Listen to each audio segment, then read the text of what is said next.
Welcome back, record collectors, crate diggers, and music mavens. This is Ant on Music. I'm your host, Ant, and this is the yearly wrap-up show, part one. This year had a lot of great music, at least in my estimation, that came out. Now in the internet age, we're flooded with so many albums and releases and re-releases. It's really basically overwhelming, and it's hard to narrow it down.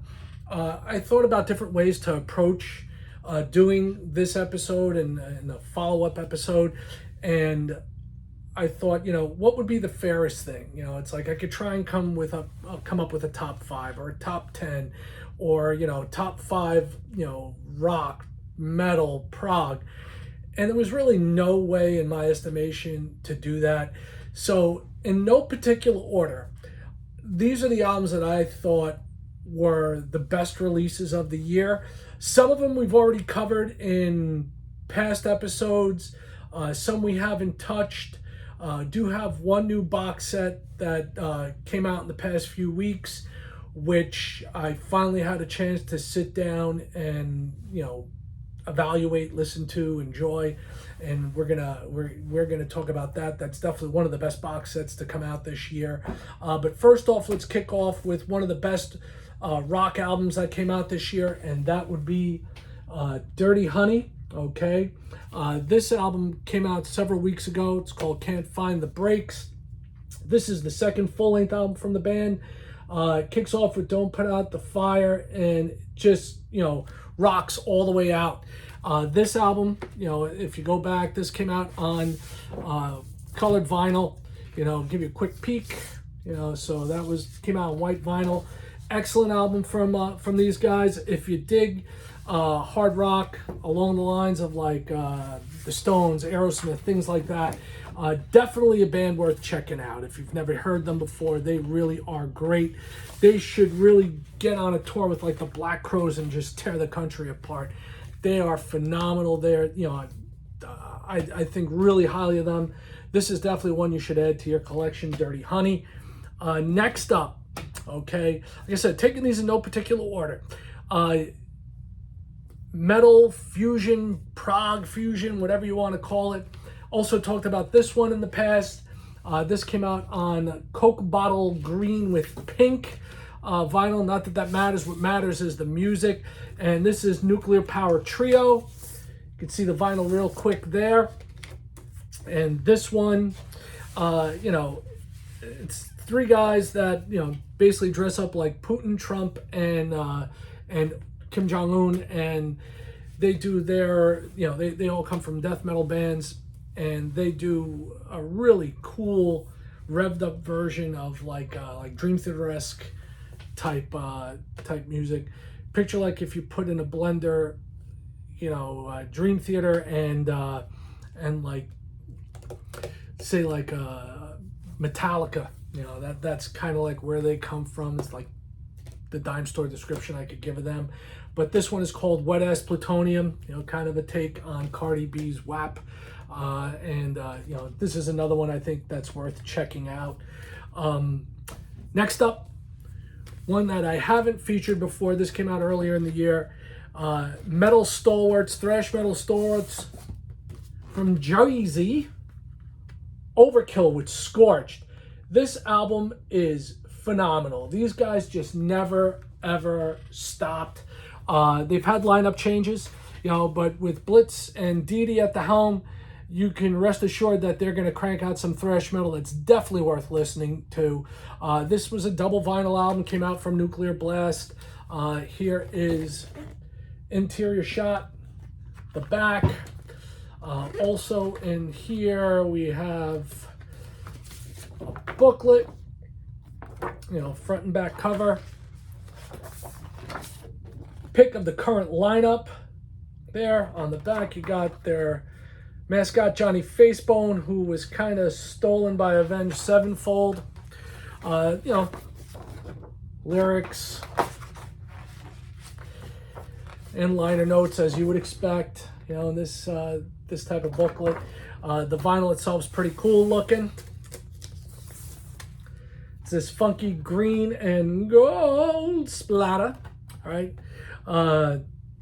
Definitely a phenomenal album as far as thrash metal goes. And these guys, like I said, you want something that is reliable as far as a band goes, Overkill's your band. They just deliver time and time again as far as thrash metal goes. You got Scorched, Going Home, the first single, which was The Surgeon, Twist of the Wick, Wicked Place, Don't Be Coming Back, Sever, Harder They Fall, Know Her Name, and Bag of Bones.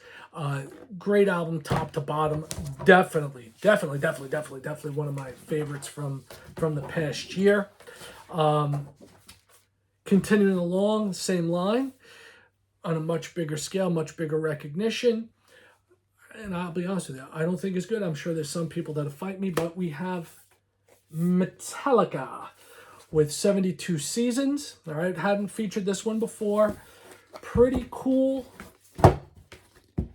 interior there. It's die cut. All right, so you have band pictures there. You got Lars.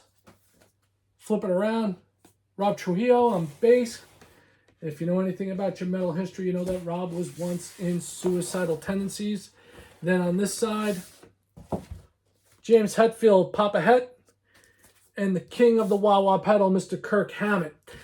This album, the first single, Lux Eterna, man, boy, did that really kick some ass. That was phenomenal.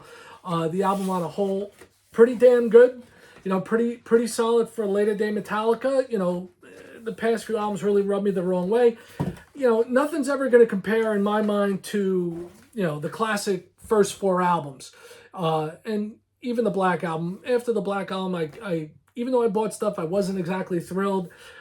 I approached this one kind of hesitantly and was like, you know, we'll see. But I got to give credit where credit's due. The album is pretty solid. Shadows Follow, Screaming Suicide, Sleep My Life Away, You Must Burn, like I said, Lux Eterna, the title track, Crown of Barbed Wire, Chasing Light, If Darkness Had a Sun, Too Far Gone, Room of Mirrors, and Inamorata. Inamorata is a great track that it ends on. Dig this album. I actually like it a lot more than I thought it would. And I guess maybe going in with low expectations or no expectations. Can't say I was blown away, but very, very pleasantly surprised. The vinyl on this one is colored since we haven't seen this one earlier in the year. Came out in blood red and black splatter. There you got the Metallica logo. Pretty cool.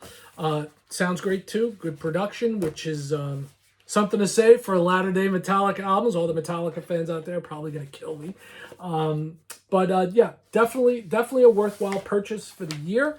You know, Metallica's back, and it was actually good to have him back this year. Probably, like I said, no particular order, but probably in my top 3 hard rock albums of the year.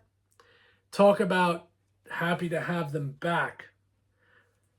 The boys from Boston. No, not Aerosmith. The other boys from Boston. Extreme.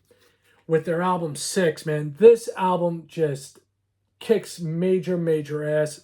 Really thrilled to have Nuno and Gary back writing together, and Pat and Fig on drums from Nuno's band, Figurito. Very cool album. Great cover. It is embossed. Okay. Got an interior shot. Gatefold. The band right there. And this album, you know, I was so excited by this. There's Pat and Nuno there with lyrics on both sides. You know, basic Black Album. You know, the label's cool. It's got the cover on there with the silver back, so that's pretty neat. I'll show you the other inner sleeve just because you have the other pictures of the band members there. And, you know, talk a little bit about the track listing. There's Kevin Figurito and former Van Halen vocalist Gary Cherone, and also Tribe of Judah singer you can go check out Tribe of Judah, look it up. That was like the one-off that that Gary put out there. This album, to me, it's like seemed like it came out of nowhere. Rise, great song. Hashtag Rebel Banshee. Other Side of the Rainbow. Small Town Beautiful, I really, really like. The Mask, Thicker Than Blood. Save Me. Hurricane, X Out. Beautiful Girls, which is definitely a Van Halen tribute. And Here's to the Losers, which I really, really dig the way that closes out the album. If you haven't heard it, do yourself a favor. Don't even listen to it. Just go buy it. Really excellent, excellent album from Extreme. Really happy to have them back. I know they're out touring. If they end up coming near you, go see them. I haven't seen them on this tour yet, but I intend to. And definitely a worthwhile album to pick up and go see them. They really are great in concert. Next up, Canadian band. Okay, Canadian band who, as of late, there's been some controversy about them. For me, this is definitely probably my new favorite band that I discovered this year. These guys sound incredibly a lot like Rush, and I have spoken about them in the past. Their album Fearless, it's a two-man band, but they sound like there's 5 guys on stage. Here's an interior shot with both members of the band. You got Cody Bowles and Kevin Como, and there's been some issues recently that Cody was raised as a Native American, in his homeland of Canada. And he's come to find out that he may have been raised in that tradition, but isn't actually a Native American, and he seems to be struggling with it. And the whole thing of Crownlands is steeped in Native American history, and he was raised as a Mi'kmaq Indian, Native American, and he's really struggling with a real identity crisis. And I wish the guy well. They're both phenomenal musicians. They got the opening slot in Canada for the final Rush tour. For the final Kiss tour. Kind of funny because Rush went out with Kiss very early on in their career, and they sound a lot like Rush. This album is just top to bottom another fantastic album. If you dig old school Rush, I'm talking like Hemispheres, Farewell to Kings type stuff. Very grandiose, very epic prog. Definitely with a heavy dose of hard rock. Go get this album. Crownlands Fearless. You got the whole Starlift of Fearless Part 1, which is basically side 1 of the album. So you've got kick it right off with an epic side-long prog tune with lots of hard rock elements. Then you've got Dreamer of the Dawn, The Shadow, Right Way Back, Context, Fearless Part 1, which, if I remember correctly, was the single. Reflections, Penny, which is a fantastic acoustic tune. Lady of the Lake, and Citadel. Really, really, great album. And, you have lyrics, liner notes. The vinyl itself, super cool. Look at that. That is just awesome. The fourth side here is just basically artwork. There's nothing there, but it's a 3-sided album. Very cool, beautiful looking, and it's nice to have something pretty to look at. But what matters is how does it sound, and it sounds great. Love these guys. I hope they continue. Whether they continue under the name Crownlands or not, I don't know. If I were them, I would just continue on. They've done their mea culpas as far as the whole identity thing, which I don't think outside of nowadays it would really make a difference to anybody. Cultural appropriation, stuff like that. But I do wish the guys well, and I hope they continue on. It is a big deal for them because their identity is based on that culture, and it's really bothersome to them. So Crownlands, Fearless, definitely check this out. This is definitely one of my tops of the year. Now we're going to get into something a little different, change of pace. This one just came out. All right, before and after. And this is pretty cool. This is Neil Young before and after. And what he did was he took some of his lesser known tracks and he redid them, acoustically, basically. And, the artwork's not much to be said for front and back. It continues along with the Neil Young Live or Neil Young archive releases. A lot of them are live. Got a picture of Neil there and a picture of the beach, just like the back. It's, the interior's a close-up of the back. And with this, it comes with a lyric and liner note poster, or actually lyric poster. Liner notes are on the back side of the album cover. So you have the lyrics there. Very nicely done. And the vinyl itself, a little note here about the Neil Young archives online. You can always check those out. There's a ton of stuff there. And this is on crystal clear vinyl. All right. And this is great. Like I said, lesser known tracks from Neil's catalog, updated, redone, by Mr. Young. And you've got stuff that even goes all the way back, like Mr. Soul on here. I'm not even going to bother with that. Let's see what else we got on here. Like I said, the aforementioned Mr. Soul, Comes a Time. You've got Burned. There's a lot of great stuff on here. Another one worth checking out. This just came out last week, and it was good enough where I figured I'm going to add it to my my top albums of the year. So that's Mr. Neil Young. In the same family, David Crosby's passed, Neil Young's still kicking. This album surprised me tremendously, and that's Neil's old bandmate, Graham Nash. This one's called Now. It's nice to hear Graham Nash. For me, Graham Nash, of the four members of Crosby, Stills, Nash, and Young, I would have to say that Graham Nash, of the four, he has my favorite voice. And this is in many ways a protest album. And he's still pissed about, politically about the direction our country has gone in the world. You've got lyrics and liner notes. You've got pictures as well of Graham. And this album's just basic black, nothing really spectacular. Look there, cool looking labels on both sides. But this album really, this came out earlier this year. I really, really, really dig this album. I listened to it a lot, still listening to it. And I'm going to listen to this one for years to come.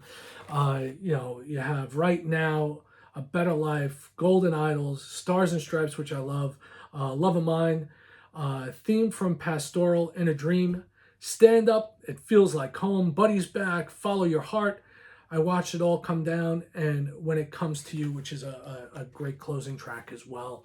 I would definitely check this out if you dig CSNY, if you dig acoustic bass music. Definitely Graham Nash to go along with the Neil Young. I do have a Graham Nash story, all right, and I will preface this by saying that you may not want to have the kids around to hear this one. So many years ago, I was in college. So we're talking a long time ago, back when dinosaurs roamed the earth, back before there was an internet, basically. And there was this thing called CMJ, College Music Journal. And I was the station manager of my college radio station at the time. And I was also working at a local FM station on the weekends. And I went to the College Music Journal convention. And, these things have panels of musicians and producers and what have you. And there was this one panel where Mr. Nash was there, and so was Jackson Browne. I myself had a long evening the night before, was kind of dehydrated, not in the best of moods. And, when the panel broke for a break, and, I went wandering into the men's room, and who was in there? 3 urinals, two guys separated by one. This guy decides he's breaking the cardinal rule of the men's room, which is standing in between the two. And who are the two other guys at the urinal? Jackson Brown and Graham Nash. So there I am, hungover out of my head, standing in the men's room between these two rock and roll greats, taking care of business. Can't make this stuff up. So after that, we'll move right along and just change subject. Another newer album that came out. There's PT, which is Porcupine Tree, one of my all-time favorites, led by Steven Wilson, and then there's TPT, which is The Pineapple Thief, led by this guy, Bruce Sword. If you want something mellow to listen to, this is a great album to listen to. Okay, it's called Luminescence. Bruce Sword of The Pineapple Thief, excellent album. Have the advertisement from K-Scope Records here with their recent releases. Okay, then you have the album itself, picture of Bruce there, lyrics there. Album's basic black. You know, as is the fashion today, we just don't have plain old, record labels. We have, something that relates to the artwork itself. And this one's a good listen top to bottom. It's one of those things you can put on and really get into, or just have it on as like really mellow background music. Dear Life, Lie Flat, Olamuk, So Simple, Never Ending Light, Day of All Days, which I dig very much so, Nestle In, Instant Flash of Light, Rushing, Stranded Here, Read to Me, and Find Peace. And this is a great album. If you like The Pineapple Thief, you would definitely dig this album. It's a very good one from Bruce. It's his third solo album, and I do believe coming early next year, there will be another album CD. I think it's only being released on CD, and I believe it is live.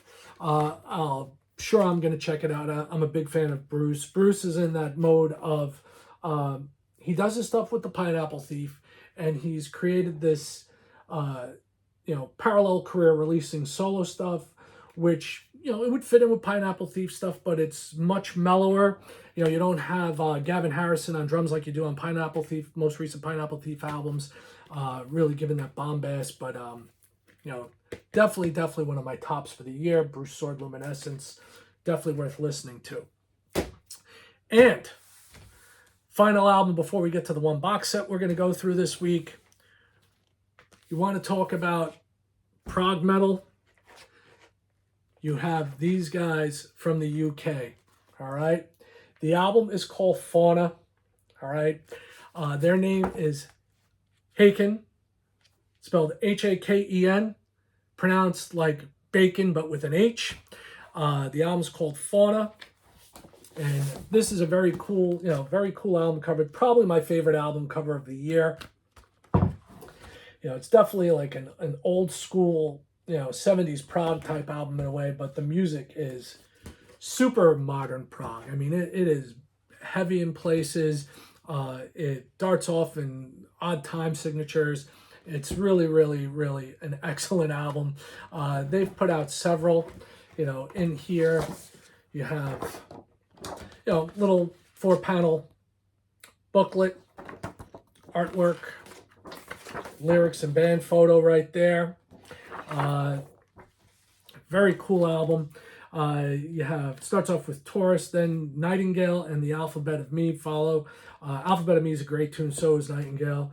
Semp Ethereal Beings, probably pronouncing that wrong, but it's fine. Beneath the White Rainbow, Island in the Clouds, Love Bite, Elephants Never Forget, and The Eyes of Ebony, which is also another fantastic track. Really, really good album. This came out in a couple of different colors. I got basic black on this one. Be honest with you, by the time I got around to getting it, I couldn't find a copy of the hot pink that was out there, so I settled for basic black. Fauna, by Hawken, all right? Or I should say Haken, like bacon. And check it out there on Sony Music here in the US. Definitely a worthwhile release. Finally, box set that I have for this week, all right? A couple years ago, we lost one of the true giants in prog rock, and that is Mr. John Wetton. Probably like a lot of you my age, I came to know John as a member of Asia, the prog supergroup, with him and Jeff Downes and Carl Palmer and Steve Howe from Yes. And, I don't know if you're like me, but I have a tendency when I find something I like, I will go back and see what other stuff they did. And John was a member of UK. That was another one of his bands. He was also a member of King Crimson, and he did the Red Album, one of my favorite epic tracks of all time, Starless. But this compilation, I shouldn't even call it compilation because it's eight CDs. It's his solo works, okay? And it collects everything together from his total career, plus 2 bonus discs. You have Roger Dean does the forward in the book that accompanies it. It's got some awesome artwork. You've got 4 CDs here. Then you've got the book itself, the 4 CDs housed in the back. And it's called An Extraordinary Life, and John led an extraordinary life. That was one of the final songs from Asia when they regrouped the original lineup back in the early 2000s, and they put out their final group of albums as a unit. And this has the albums Caught in the Crossfire, Battle Lines with the great title track on there, Archangel, Welcome to Heaven, Rock of Faith, Raised in Captivity, and then you have the Rarities Volumes 1 and 2, which has demo stuff that's never been heard. And it's definitely worth checking out. It has some phenomenal pictures of John at every stage of his life. Unfortunately, John died of cancer a couple of years back. Really tough on his son and on his wife, Lisa Wetton. I happen to know Lisa, and I know that this was a big deal for her to get this out and to get the book out that goes along with this. It got all the lyrics in here, liner notes, everything you would want to have to know about John's solo career. It's in here, and it's definitely worth picking up. I'm really, really happy to have this. So this was the box set that I wanted to show you this week. Came out several weeks ago. Just hadn't gotten around to it. Finally took some time to listen to it, and it made me really appreciate what John put out there as far as his musical legacy as a solo artist. And what a great voice and what a great bass player. I mean, super fantastic stuff. So that's that. This has been the wrap-up show for the year 2023, Part 1. Be back before the end of the year with Part 2 to close out everything that I've listened to and have for you. So that's everything I have for you this week. Once again, thank you for stopping in. If you haven't already, please join the colony. Click that subscribe button. Drop a comment. Is there something in here that you like? Something that I haven't mentioned yet? Maybe I'm going to mention it, next week. We'll see where it takes us, and thanks for your time. Thank you for spending time with me. Drop a comment, a like, subscribe. This is On Music. Thanks so much for spending time with me. I appreciate you. Take care and have a great end to this year. And looking forward to 2024, but we're not done yet. One more to go before the end of the year. Take care, everyone. Bye.